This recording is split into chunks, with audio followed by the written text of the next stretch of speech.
what if we were to flip this idea of work-life balance upside down and had it be life-work balance, where work is meant to fit into your personal life, life being the priority. I love this idea, and it really came to me from the Global Talent Trends for 2022, a report put out by LinkedIn, as well as I'm listening to Do Nothing, a book by Celeste Headlee. And earlier this week, I came home from work one day and there were just a number of household personal things that hit me all at once, feeling heavy, feeling critical, and frankly feeling like I wasn't going to be able to do them, and I had sort of hit my breaking point. So I came to the conclusion that I needed to take a day off just for myself, to gather myself mentally, to refresh and recharge. And that was quite difficult. Normally I don't call in. It's not a common practice for me. And the only time I do call in for unplanned events is when I'm physically sick, right? When I have a fever and it can be justified, but not when I sort of can't handle life. So it was tough for me. And through that experience earlier this week, I have learned a few things and I'd like to share them with you. First, I'm not as important as I think I am. So as I was going through this process of should I call in and, the trade-off and what would be the consequence and ramification of that, I worked up in my mind how important I was. That, I had one-on-ones and, the team will be so disappointed if they miss those. That there was a meeting that I needed to attend because it only happens once every 2 weeks and I'll miss out on that content. All of these things that I've created in my mind as sort of a self-preservation of like, if I'm really important, then I'm there's a place for me in this world and I'm not irrelevant. And frankly, it's just not true.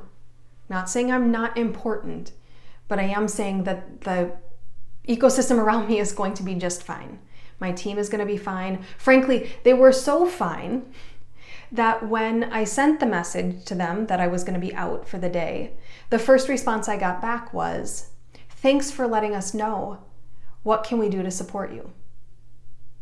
Right? It wasn't "save me, you've left me in a really dire state because you're absent for a day." So just trusting that I'm important, but I'm not so important that I can't take a day off. The second thing that came to me is to trust my intuition. I spent time flip-flopping between should I take the day off or should I suck it up and just go? I could, juggle the tasks and squeeze everything in. And really, when I trusted my intuition and decided to take the day, give myself the space to recharge, it was incredibly powerful.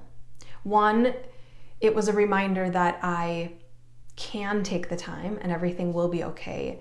And two, that I was right, that my intuition was right. It was really valuable for me to take that day off. And the third thing that came to me is how important it is for me to let go and release the need to feel productive. Like this idea of I have to be doing something valuable and I have to be moving things forward and progressing in every action I take, or I am wasting my time, is just wrong, right? It does not serve me. And so as I went throughout my day off, I had to keep pushing against that urge to do a load of laundry or, take care of this task at work. I'll just log in and do it quick. Or, organize the closet or whatever it might be and just say, you know what, today is a day for me. Today is a day for space and leisure and, recharging, not for catching up or staying on top of things. So those three things really hit me. I'm not as important as I think I am. So let go of that. The world will keep moving. People are creative and resourceful and they will figure it out in your absence. You will be back when soon enough, to trust my intuition that I know what I need and to act on that. And then lastly, to let go of that need to feel productive. So what I am offering to you this week is maybe a permission slip to take time for yourself. Trust your instincts, your intuition around when you need a break.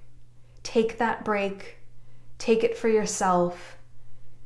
Don't feel the need to do and act and, take care of tasks and serve other people and move things forward, but really just, enjoy that cup of coffee, go for a walk with a friend, sit down and read a book, play with your dog with an intense, focus on just being present, whatever it might be for you, but let go of that and really prioritize your life over your work versus always prioritizing your work over your life. Because I believe that when we can live better, we can work better. And when we work better, our lives are better too.